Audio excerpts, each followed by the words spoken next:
Seorang siswi SMA dibunuh oleh seorang pria tak dikenal di rumahnya sendiri. Polisi membentuk tim investigasi untuk menyelidiki kasus ini. Sayangnya, bertahun-tahun telah berlalu, belum juga ada petunjuk yang berarti. Hingga suatu saat, sebuah insiden kecil berhasil mengungkap siapa pelaku kejahatan atas pembunuhan siswi SMA Satomi Kitaguchi. Bagaimana kisahnya? Langsung saja kita simak.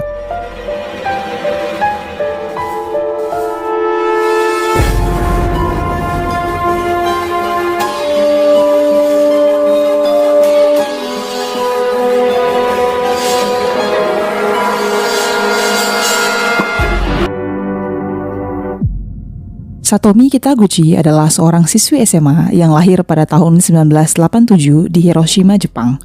Kota Hiroshima adalah kota yang terkenal akan kekayaan sumber daya alam serta industri pertanian dan perikanannya. Di bagian barat daya prefektur Hiroshima, terdapat sebuah kota kecil bernama Hatsukaichi yang merupakan salah satu pelabuhan kayu di Jepang. Satomi tinggal bersama dengan keluarganya di kota ini. Rumah mereka terdiri dari dua bangunan terpisah. Sisi kiri adalah bangunan utama, sedangkan sisi kanan adalah bangunan dengan dua lantai.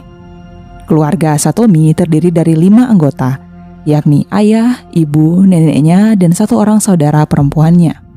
Selama bertahun-tahun, kehidupan keluarga ini bahagia dan tentram. Tetapi pada suatu hari, hal mengerikan terjadi. Pada hari Selasa pagi, tanggal 5 Oktober 2004, Satomi mengendarai sepedanya dari rumah ke sekolah seperti biasa. Hari ini sedikit istimewa, Satomi bisa pulang lebih cepat karena hari ini hanya akan diadakan ujian. Satomi akan mengikuti ujian di pagi hari dan sudah tidak ada lagi kelas di sore harinya, jadi ia bisa pulang lebih cepat. Hari itu sekolah diberhentikan 3 jam lebih awal dari biasanya. Begitu menyelesaikan ujiannya, Satomi segera pulang dari sekolah. Karena hari itu masih hari kerja, jalanan masih sangat sepi dan hanya sedikit pejalan kaki yang terlihat. Satomi tiba di rumahnya pada pukul 1 siang itu. Kedua orang tuanya masih berada di tempat kerja mereka. Di rumah hanya ada nenek dan saudari perempuannya yang sedang menonton televisi di ruang tamu. Satomi kemudian memasuki rumah lalu menyapa mereka. Ia kemudian terus ke dapur untuk makan siang. Setelah makan siang, Satomi merasa sedikit mengantuk. Ia pun langsung bergegas naik ke kamarnya. Kamar Satomi berada di lantai 2 bangunan sisi kanan rumah. Meskipun bangunan utama di bagian kiri dan bangunan kanan ini terhubung dari dalam rumah, tetapi masih ada jarak antara ruang tamu dan kamar Satomi. Dan dalam beberapa jam lagi, Satomi kembali akan keluar untuk bekerja paruh waktu. Ia pun memanfaatkan waktu yang ada untuk beristirahat sambil mendengarkan musik. Lalu tiba-tiba sesuatu yang buruk terjadi. 1 jam kemudian, tepat pukul 3 sore, nenek dan adiknya masih duduk menonton televisi di ruang tamu. Lalu tiba-tiba terdengar suara tangisan yang mengerikan berasal dari lantai atas bangunan sisi kanan rumah. Dan suara itu berasal dari kamar Satomi.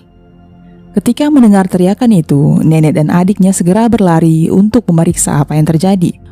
Mereka bergegas berlari dari lantai pertama hingga lantai kedua, kemudian ke arah kamar Satomi. Pintu kamar Satomi sedikit terbuka dan tidak terkunci. Mereka lalu mendorong membuka pintu dan seketika terkejut dengan apa yang mereka lihat. Satomi telah bersimbah darah tergeletak kaku di samping tempat tidurnya. Dan tepat di samping Satomi berdiri seorang pria dengan usia sekitar 20 tahunan dengan pisau di tangannya.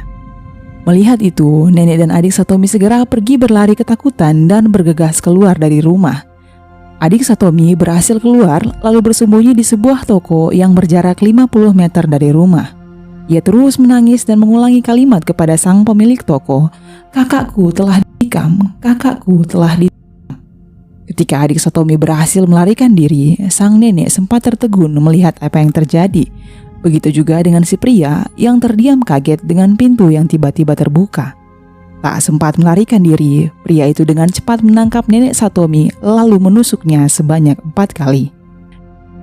Nenek Satomi pun tergeletak jatuh ke lantai, sementara pria itu keluar melarikan diri dari pintu rumah. Meskipun telah ditikam beberapa kali, tetapi untungnya tusukan itu tak mengenai bagian vital tubuh sang nenek. Dengan darah berlumuran di tubuhnya, Sang nenek berusaha bangun sekuat tenaga menyelamatkan cucunya yang berbaring di sampingnya, tetapi nampaknya hal itu sia-sia. Sang nenek kemudian berusaha menutupi lukanya sambil berdiri menahan kesakitan berjalan menuju ruang tamu. Sang nenek sempat berhasil menelpon polisi lalu akhirnya pingsan. Setelah menerima panggilan itu, mobil polisi dan ambulans segera bergegas menuju tempat kejadian. Ketika memasuki rumah, mereka pertama kali menemukan sang nenek tergeletak tak sadarkan diri di lantai bawah rumah. Mereka mengangkat nenek ke ambulans dan membawanya ke rumah sakit. Setelahnya, mereka menemukan Satomi di kamarnya terbaring dalam genangan darah tanpa tanda-tanda vital. Setelah dilakukan pemeriksaan forensik pada tubuh Satomi, ditemukan 10 luka tusukan di tubuhnya. Luka paling fatal adalah luka tusuk di dekat jantung. Satomi ditemukan dalam keadaan telanjang, tidak terbungkus benang apapun. Polisi kemudian meninjau daerah di sekitaran rumah Satomi. Jika sang pelaku melarikan diri ke bagian kiri, maka ia bisa saja memasuki rumah-rumah terdekat yang ada di situ, atau bisa saja ia melarikan diri dari sungai. Jika sang pelaku pergi ke kanan, ada jalan utama di sebelah rumah, dan ia mungkin saja bisa melarikan diri ke arah yang berlawanan. Jika saja seseorang melihat ke arah mana tersangka melarikan diri, maka hal itu akan sangat membantu polisi dalam pencarian pelaku. Ini juga bisa menentukan apakah kejahatan itu dilakukan oleh orang yang mengenal Satomi atau tidak. Polisi kemudian mulai menyelidiki setiap rumah yang ada di lingkungan tersebut. Tetapi sayangnya, kejadian itu terjadi pada pukul 3 sore saat semua orang sedang sibuk bekerja dan hanya sedikit sekali pejalan kaki yang melintas. Tak ada saksi mata yang melihat siapapun melarikan diri dari rumah Satomi. Polisi pun tidak dapat menentukan ke arah mana tersangka pergi melarikan diri. Hal tersebut menyulitkan polisi untuk menyelesaikan kasus ini. Sementara itu, nenek Satomi dilarikan ke rumah sakit untuk mendapatkan perawatan intensif. Beruntungnya, penanganan dilakukan tepat waktu dan dengan keajaiban, nenek Satomi bisa diselamatkan. Pada saat yang sama, tim forensik berhasil menemukan sidik jari tak dikenal di tempat kejadian, yang diyakini merupakan sidik jari tersangka. Beberapa jejak sepatu juga ditemukan di kamar Satomi. Polisi menduga ini merupakan jejak sepatu tersangka yang tak sempat ia bereskan karena terburu-buru melarikan diri. Berdasarkan pola cetakan, polisi berhasil mengidentifikasi merek dan model sepatu si pelaku. Ukuran sepatu berkisar antara 26 sampai 27 cm. Beberapa bulu juga ditemukan di bawah kuku Satomi, dan DNA laki-laki berhasil diekstraksi dari beberapa ketombe yang ditemukan. Meskipun polisi menemukan potongan-potongan bukti penting, namun sangat sulit untuk menyelesaikan kasus hanya dengan bukti-bukti ini. Tetapi untungnya, kabar baiknya adalah nenek dan adik Satomi telah melihat wajah si pembunuh. Setelah menanyai keduanya, mereka mengatakan bahwa mengingat wajah si pembunuh dengan sangat baik. Polisi kemudian berhasil menggambar sketsa wajah pria itu berdasarkan deskripsi nenek Satomi dan adiknya. Pria itu digambarkan memiliki rambut pendek, mata tipis dengan wajah yang sedikit berjerawat. Tubuhnya kuat dan tingginya sekitar 165 cm. Usianya sekitar 20 tahunan. Setelah sketsa digambar, polisi prefektur Hiroshima menegaskan dengan yakin bahwa pelaku bisa ditemukan. Mereka percaya jika mereka bisa menentukan siapa yang ada di sketsa bersamaan dengan cetakan sepatu, sidik jari, DNA, dan bukti tak terbantahkan lainnya di tempat kejadian, mereka akan mampu menghukum si tersangka. Polisi lalu memberikan sketsa wajah pria itu kepada keluarga Satomi, tetangga, teman sekelas, dan orang yang lewat untuk diselidiki. Polisi mencoba mencari tahu siapa yang bisa mengenalinya. Sayangnya, tidak ada satupun yang mengenali pria di sketsa tersebut. Dan secara perlahan, kasus ini menjadi tak terpecahkan. Satomi meninggal dalam usia yang masih sangat muda. Ia hanyalah seorang gadis SMA yang cantik, ceria, dan pekerja keras. Hal ini menyebabkan luka pedih mendalam di tengah-tengah keluarga dan orang-orang terdekatnya.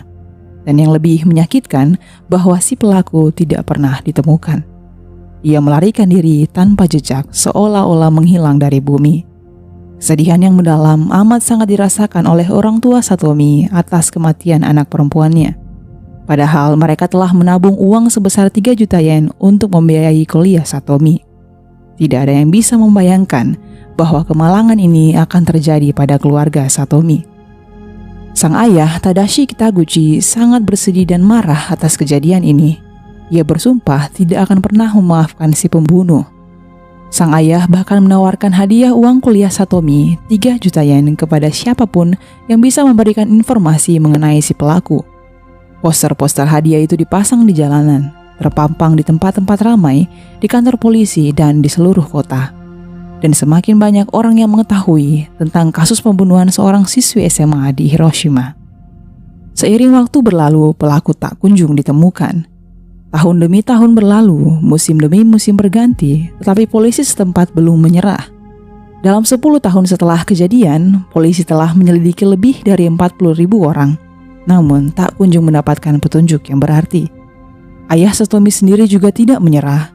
Ia membuat sebuah situs dan mengunggah sebuah tulisan setiap harinya. Ia terus menulis selama 1 dekade terakhir, dan dalam tulisannya, ia akan mengungkapkan perasaannya dan memberitahu perkembangan terbaru dalam kasus pembunuhan anaknya.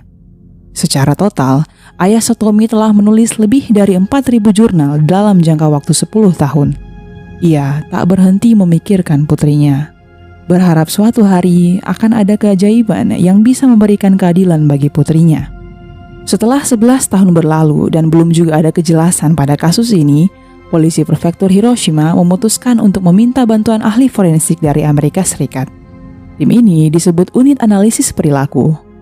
UAP adalah Departemen Biro Investigasi Federal Pusat Nasional untuk analisis kejahatan kekerasan yang menggunakan analisis perilaku untuk membantu dalam investigasi kriminal. Tim ini telah berhasil membantu memecahkan banyak kasus yang belum terpecahkan. Maka penyelidikan pun kembali dilakukan. Tim investigasi meninjau kembali seluruh area di mana kejahatan itu dilakukan. Beberapa tetangga juga kembali diwawancarai. Tim ini melakukan analisis komprehensif meliputi pengumpulan data, pengolahan, serta penarikan kesimpulan berdasarkan psikologi kriminal. Dan akhirnya sebuah kesimpulan berhasil didapatkan. Berdasarkan analisis perilaku yang dilakukan, para ahli mengatakan bahwa pelaku kejahatan kasus ini adalah orang asing yang tidak mengenal korban sama sekali. Tindak kejahatan ini dilakukan secara spontan dan tidak direncanakan. Si pelaku sama sekali tidak berniat membunuh Satomi. Pada saat kejadian, kemungkinan besar ia terpaksa melakukannya karena panik oleh teriakan dan perlawanan Satomi. Tim unit analisis perilaku kemudian merekonstruksi wajah tersangka 11 tahun setelah kejadian. Dan hasilnya luar biasa, sangat mirip dengan sketsa yang digambar polisi setempat 11 tahun silam.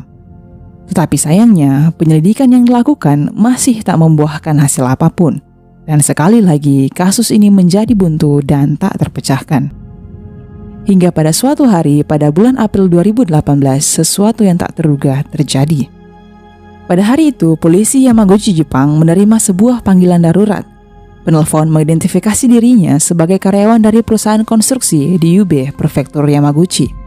Ia menelpon dengan maksud melaporkan tindak kekerasan yang dilakukan oleh atasannya. Atasannya bernama Manabu Kashima. Ia telah bekerja di perusahaan konstruksi itu selama kurang lebih 10 tahun. Polisi lalu segera datang ke lokasi kejadian. Kepada polisi, Manabu Kashima mengatakan bahwa ia tidak puas dengan hasil kerja bawahannya, lalu menendang bawahannya dengan sangat keras. Dan tampaknya situasi mulai mereda ketika polisi tiba di tempat kejadian. Polisi kemudian memproses laporan sesuai prosedur kepolisian. Ketika polisi hendak merekam sidik jarinya, Kashima menunjukkan tanda-tanda kegelisahan serta penolakan dengan berbagai alasan. Tetapi kemudian polisi meyakinkan Kashima sembari mengambil data dirinya bahwa ini hanyalah sebuah kasus ringan.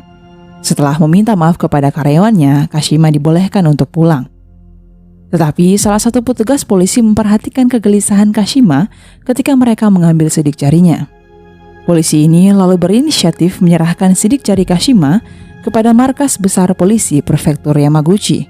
Dan beberapa hari kemudian, setelah polisi membandingkan sidik jari Kashima dengan database sidik jari pelaku kejahatan tanpa diduga, sistem memberikan sinyal peringatan alarm yang sangat keras. Sidik jari itu sama persis dengan sidik jari yang ditemukan pada kasus pembunuhan seorang gadis SMA di Prefektur Hiroshima 14 tahun silam. Manabu Kashima tinggal di Ube, Prefektur Yamaguchi. Prefektur Yamaguchi berada tepat di tepi kota Prefektur Hiroshima. Jarak dari kota Ube ke kota Hatsukaishi, tempat tinggal Satomi, hanya sekitar 100 km. Dan pada jarak ini sangat mungkin Kashima melakukan kejahatan karena ia akan dengan mudah melarikan diri kembali ke kotanya. Usia Kashima saat ini adalah 35 tahun. Itu berarti ia berusia 21 tahun saat kejadian 14 tahun yang lalu. Dan ini sesuai dengan usia tersangka yang dideskripsikan oleh nenek Satomi dan adiknya. Kepolisian Prefektur Yamaguchi kemudian menangkap Kashima lalu menyerahkannya ke pihak polisi Prefektur Hiroshima. Pemilik perusahaan konstruksi tempat Kashima bekerja juga ikut terkejut ketika ia mendengar berita itu. Ia tak pernah menyangka bahwa karyawannya yang telah bekerja selama 10 tahun di perusahaannya sebenarnya adalah seorang pembunuh. Pada Maret 2020, sidang kasus ini pun dimulai. Ketika Kashima pertama kali ditangkap oleh polisi, ia menolak segala tuduhan yang ditujukan kepadanya. Namun ketika bukti-bukti yang ada diungkapkan di pengadilan, Manabu Kashima akhirnya mengakui kejahatan keji yang pernah ia lakukan. Kashima mengaku bahwa ia sama sekali tidak mengenal Satomi Kitaguchi. Waktu itu, ia datang ke kota Hatsukaichi dari kota Ube tempat tinggalnya dengan menggunakan sepeda motor. Di hari kejadian, ia merasa putus asa karena hampir di-PHK dari pekerjaannya. Berbekal pisau lipat dan sedikit uang di sakunya, Kashima pergi ke Tokyo hingga akhirnya sampai di Hiroshima. Di sana, Kashima melihat Satomi yang sedang mengendarai sepedanya sendirian di jalan yang sepi. Kashima lalu mengikuti Satomi sampai ke arah rumahnya. Setelah lebih dari 2 jam Kashima mengamati rumah Satomi dan lingkungan sekitarnya, ia lalu masuk ke dalam rumah Satomi melalui pintu belakang. Kashima menerobos masuk ke kamar Satomi yang terpisah dari bangunan utama rumah. Dan ketika melihat Satomi yang tengah berbaring, Kashima tidak dapat menahan nafsu bejatnya, kemudian memaksa gadis itu untuk berhubungan dengannya. Satomi tentu saja menolak dan berusaha melakukan perlawanan sambil berteriak kencang. Karena panik dengan teriakan Satomi, Kashima mengeluarkan senjata tajam yang ia bawa, lalu menusuk gadis itu sebanyak 10 kali. Pisau itu juga yang ia gunakan untuk menusuk nenek Satomi. Pada 18 Maret 2020, Pengadilan Distrik Prefektur Hiroshima menjatuhkan putusan atas kasus tersebut. Hakim Masanori Yamamoto menyatakan bahwa Kashima tidak merasa bersalah atas perbuatannya karena ia tak pernah menyerahkan dirinya ke pengadilan selama lebih dari 10 tahun. Kasus ini telah menyebabkan rasa sakit yang mendalam bagi keluarga korban. Hakim kemudian mengumumkan terdakwa Manabu Kashima bersalah atas pembunuhan yang terjadi pada 14 tahun yang lalu dan ia dijatuhi hukuman penjara seumur hidup. Kasus mengerikan ini akhirnya terungkap setelah hampir 1,5 dekade. Dan keluarga Satomi yang telah menderita untuk waktu yang lama akhirnya telah menemui sebuah sinar kelegaan. Setelah persidangan, ayah Satomi menulis sebuah paragraf di weblognya. "Putriku, maaf ayah tak bisa melindungimu. Perjalanan ini hampir berakhir. Keadilan sedikit terlambat kali ini, tetapi ia tidak musnah. Ia tetap datang walaupun terlambat." Hingga hari ini, ayah Satomi masih terus menulis di weblognya. Ia merasa bersalah atas kejadian yang menimpa putrinya. Ia terus berharap agar bisa lepas dari rasa sakit atas kehilangan putrinya dan bisa tegar melanjutkan hidupnya. Dan kita semua yakin bahwa hal itu juga yang diinginkan oleh Satomi di atas sana. Semoga Satomi diberikan ketenangan dan keluarganya, ayah, ibu, adik, dan neneknya bisa mengikhlaskan kepergian Satomi Kitaguchi. Sampai di sini dulu cerita kali ini. Berikan pendapat kalian di kolom komentar di bawah ini. Sampai jumpa di video selanjutnya.